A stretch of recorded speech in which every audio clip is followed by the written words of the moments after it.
I'm Emma Louise Coffey, and you're welcome to The Dairy Edge, the Teagasc Dairy podcast. We're bringing you the latest information, insights and opinion to improve dairy farm performance.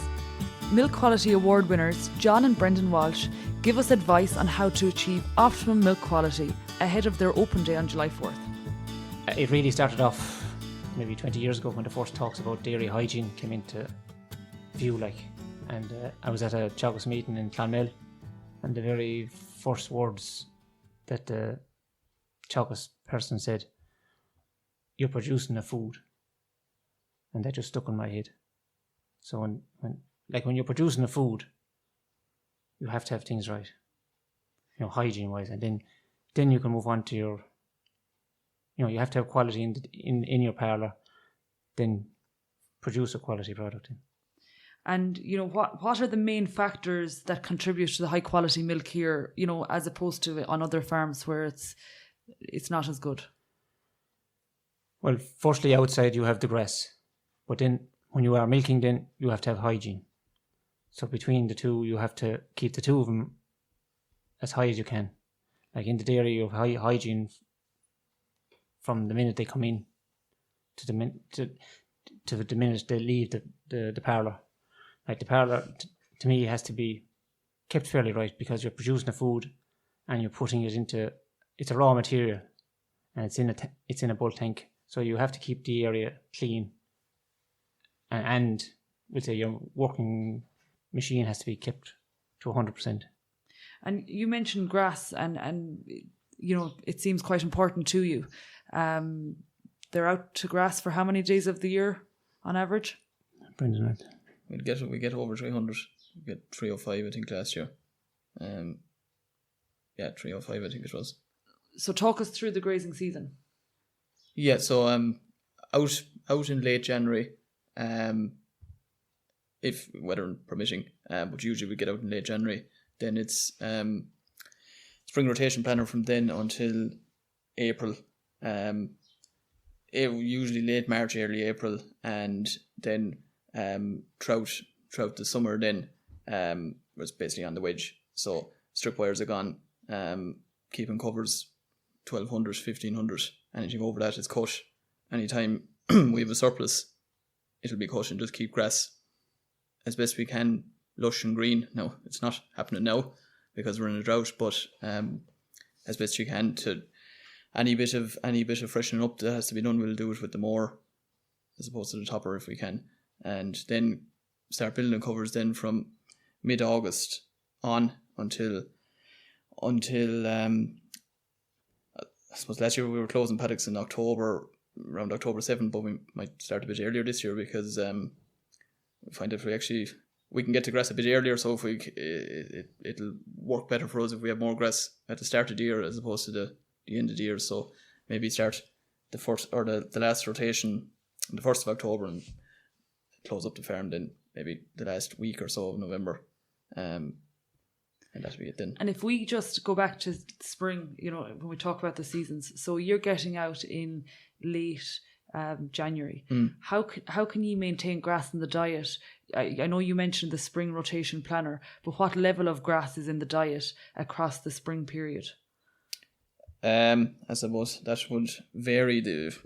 At the start, you're probably talking about maybe 5, 6, 7 for that early, maybe 2, 3 weeks. Then you'd be upping it kind of into late February, 10, maybe hitting 12, depending on the year. Like this year now, we would have been way back down. It would have been back towards, if they're only getting out once a day, you're talking maybe 7. You'd be doing well to get 7 kilos, but we'll say March 2017, we would have been, that was a relatively good period. Then we would have been up maybe 12, 13, 14 towards the end, building up then to lowering the meal, lowering the silage as the grass is increasing then. And where in January, early February, when they're getting 5-6 kilos of grass, when they're just maybe getting out for that one bout of grazing in the day, they're housed then indoors on silage, is that correct? Yeah. And how important is practices in the shed in terms of cubicle cleaning? How important is that for milk quality? That probably has or had the biggest impact here on our cell count, I would think, because before, we weren't liming all that often. We definitely weren't cleaning them down all that often, and we were putting straw on the cubicle bed. And since we stopped doing that, liming twice a day and cleaning down, scraping the cubicle bed down, our cell count is the lowest it's ever been. So this spring was actually our lowest cell count spring ever. And that was a real test this spring, like. Yes. Because like I saw, like Brendan was horsing out lime, like. Literally, we used 4.5 ton of lime over the winter, and twice a day. It shows, it really, especially like it was a real test because cows are in so long, like. And then if we consider then later on in the season, you're staying out at grass until almost the 1st of December in some years. At that point, are you doing some on-off grazing from November and introducing silage in again or not? Generally, no, we don't actually have to go on-off. Now, sometimes we do, but generally we don't. If we do, it's nearly more to stretch it out another small bit as opposed to the weather conditions. Because what we have in, we started doing it there maybe 3 years ago, is we put in permanent spur roadways. So they're just like a narrow track with sleek. And basically we can get to the back of the paddocks that they're in very easily without, they can graze an area and then they don't have to travel over that area again. So that helps both in the spring and the autumn if we need to. But in the autumn time, generally don't need to go on off. It's more the springtime is where the pressure is. The numbers will be getting smaller from the 1st of November. The first calves are taken out. So like every week there's roughly 20 cows being dried off. So the numbers are getting smaller by the time you hit the 1st of December. So your demand is going down for grass. Your demand is less, like. And with the reduction in yield in late lactation, obviously concentrates, your fat and protein are increasing. But do you see an effect on your somatic cell also increasing towards the end of lactation, or does it remain steady? It'll start to rise slightly, but it won't become a problem. Okay, nothing major. No. I think it was 130 was the highest. And that was for December, and we only had 2 collections in December. That was for 2 collections in December. Like, so. Okay. I think it was average 100 for November. And when we talk about, you mentioned parlour hygiene is very important. Can you talk us through the process of, say, you go out and bring in the cows, they hit the yard. Can you talk us through the process, how the cows are managed once they come into the parlour from coming in to leaving? Once they come in, if they're clean, it's fine. They're stripped and wiped down with cloth, and then milk away, and then teeth spray after milking. If they're dirty, they're washed and then dried, and just milk away then. But we'd say we're not doing any pre, we're just post spray. Tails are all, we try and keep tails nice and clean as well. That's basically it, and as regards milking the cow themselves, like. And stripping, would you strip at every milking? Every milking. Every cow? Without fail. It was a question Jack put to me last year. Would you not skip it if you were going to a match? Or so you're in a hurry, like, no? It never came into my head. And he looked at me, and then he says, I'm only joking. He says, just trying to catch you out. No, but it's the most important thing. The most important thing, like, you pick up something. Our parlour is very basic. There's nothing to it. There's no technology in it. But you'll pick up a mastitis case, possibly a milking before you would if you weren't stripping. Okay. And the fact that your somatic cell count is so low, relative to the national average, or the majority of farmers, would you not think it would be a time saving? Would you ever consider doing it once a day or once every second day? Never even came into my head. Okay. It's a routine we have. Yeah. And if the routine works. That and teeth spraying are probably the two most important things that you could do, that you should be doing. They're the 2 things that could have the biggest impact on your cell count, When we consider your milk quality versus, say, the average farmer or a farmer below average, there's, you're making it sound very simple in terms of what you're doing, but you're doing it very right. What advice would you have for farmers who are struggling with, say, their somatic cell TBC? For me, it's, as regards cell count and all that end of it, I'd say the first step to me would be in the drying off period. Like they're what we do in ourselves is we you could divide the cows into, let's say 33%. One group was teat sealer only. One group was a weaker tube and a teat sealer, and then the final group would be the higher. Would say they would have got a stronger Keprofan and a teat sealer. And what I found, would say doing this, we did this last year now, and I found that that's where your hygiene has to be. Don't be in a hurry the day you're drying off cows. Have a, even if you did nothing else for the rest of the day, that's the job, because you have to take your time. Well, one thing I didn't know, but would say when you're drying off cows, everything is hygiene, clean, everything is sterile. But one thing I did notice on the teat sealer, I was doing it wrong. When you open the tube, there's two different caps, the small one, and then you could put off the whole lot. Well, I was shoving it in too far. And cutting it up into the other. It was going into the other. But last year, we just did the top, just a bare little bit, so the others stayed at the top. And it proved to me, especially the winter that we had, not one cow calved down with mastitis, So it just proved to me like there's worth in that end as regards cell count. That's where your cell count starts. In the TPC end of it, what we do here is it's a hot wash once a day, and we keep it in for the following. But the secret there for me is having the water hot, as in hot, 75. Brendan measured it yesterday. It's actually 77 it was, and that's with a water condenser, and then I boosted with electricity just to bring it up. But having it hot, that's a hot wash every day. Descale once a week, without fail. Pick your day. My day for doing it was always Thursday. People ask why a Thursday, because someone could be in a hurry on a Friday, might be the best of form on a Monday. You know what I mean? That's the way I look at it. But it's always done on a Thursday. That's the kind of routine. It's simple, straightforward. And just go back there for a minute to the drying off. Yeah. You've split it into three groups.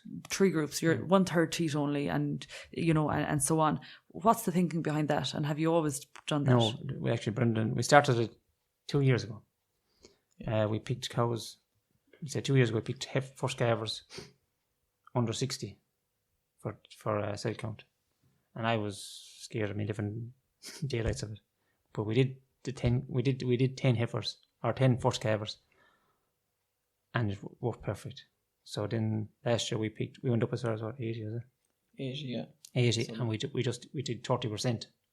But the secret to that 30% is when you do dry them off, leave them out. Don't do it when they're indoors, or don't dry them off and leave them indoors. They need to be out let them soak up outside, because to make sure there's no dripping of milk, because you've no antibiotics. But it works very well if it's done right. But you have to be kind of, they say you could go from 100. Tread carefully. Like, as I say to someone that's nervous, if you're not sure, just do a few. And then, but if you're not very happy at all, take a week or two and your teat sealer, rather than go for the strong one. With the winter that we had, it proved it does work, because they were in so long and everything was against them, But it probably wouldn't have worked with what we were doing before. So to kind of that with how we were keeping the cubicles clean and dry, limed, scrapers running regularly. That was kind of part of it too. It wouldn't have worked so well in our old practices. So the key to the selected dry cow is take your time, and cleanliness. And you're saying that you're selecting your animals with a lower than 60 or 80,000 of a somatic cell. That obviously comes from your milk recording records. Yeah. How often are you milk recording on this farm? And how much notice do you take of the results that you get from your ICVF reports? Yeah, it's 4 recordings. Four recordings. I was going to do an extra one last year, but just everything, the weather went haywire, and it didn't work out that way. But no, we do. First, I always wait for the text of which was the highest, and you keep an eye on those cows. You keep them. They're the ones to be really watching for, and then you'd follow up on the other, we'll say, previous cases of mastitis. Then follow up on cows that maybe had a case in the spring, and if you do maybe see the bull tank cell count rising slightly, there'll be the suspect cows to check first.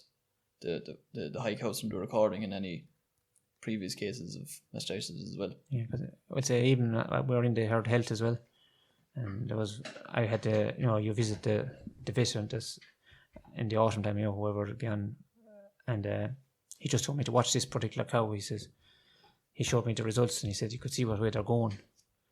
She kind of hopped up and back and up and back, and he just said watch her now when she calves. And she did, a couple of days after, she did have mastitis, the simple thing like that, like he was able to tell me her pattern on over the different recordings, like what she was at, like. And it all came from the records, so we wouldn't have known that if we weren't recording, And even the cases of mastitis as well, I record all them on HerdWatch, so I can type in a cow's number, flick back, and I can see how many times she's had mastitis over life. Well, now I'm only using it 3 years, but over time I'll be able to build up a good profile. And there's a couple of cows out there that have never had an antibiotic, and it'll benefit an awful lot, even from a breeding point of view, just to put together a group of cows that have never had any antibiotic treatment, and they are the ideal cows to be breeding healthy young replacements off of. So even, I suppose, the main reason for the selected dry cow is the antimicrobial resistance, but it will help us to breed healthier animals too, because we'll know which ones are the ones that have been getting antibiotics and the ones that haven't. And talking about high cows from recordings, or where you're stripping cows, you might see clots of mastitis. Talk through the treatment of these cows. So I suppose what we would do first off is we would get the cows cultured. So basically to see what bacteria is at play. So we did that last year, and in 2016 we found out we were using the wrong tube. That the tube we were using wasn't working. They were the ones that we tested were resistant to that. So we changed tube, and since we changed tubes, we're clearing up every case is cleared up with the tube we're using now. So the routine would be she gets three tubes over 3 milkings. So she's mastitis this morning. It's morning, evening, morning. A leg band is put on her leg. She gets written up on the board. So the date she's tubed, the tube, tag number, and the withdrawal. So she's fully notified. Everyone can see that she's been treated, and everyone knows then to keep her out of the bull tank. Once she's gone through her treatment, then we'll CMT her, and if she's still maybe a little bit thick on that, we'll leave her out for another couple of days maybe. And once she's clear on that, then she'll go back into the tank. And I guess following on from that, and you mentioned you keep the record and you see a persistent offender in terms of high somatic cell. Are you culling, and have you culled in the past based on poor udder health?